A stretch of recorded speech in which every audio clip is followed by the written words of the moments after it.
Hello students, আচ্ছা বিভক্তি কাকে বলে বলো তো?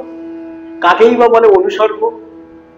বিভক্তি ও অনুসর্গের মধ্যে পার্থক্য, আজ এই সমস্ত প্রশ্নের উত্তর নিয়ে আমি মেঘনাথ স্যার তোমাদের কাছে হাজির হয়েছি। বিভক্তি হলো একটি অর্থহীন চিহ্ন, যে অর্থহীন চিহ্ন শব্দের সঙ্গে যুক্ত হয়ে শব্দকে পদে পরিণত করে। সে বাড়িতে যায়।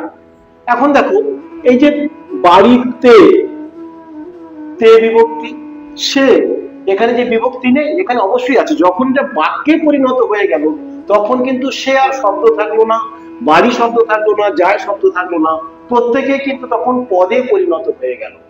কারণ আমরা জানি সে হলো কি পদ? সর্বনাম পদ। বাড়ি বিশেষ্য পদ, যায় ক্রিয়াপদ।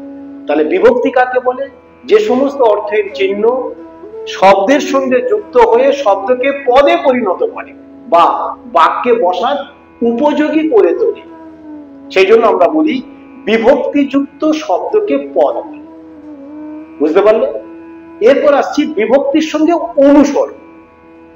অনুসর্গ হলো একটি বিভক্তি স্থানীয় অব্যয়, যে বিভক্তি স্থানীয় অব্যয় কারক বোধে সাহায্য করে বা কারক নির্ণয়ের ক্ষেত্রে সাহায্য করে। যেমন যদি বলি যে সে বন্দুক দিয়ে পাখিটিকে মারল।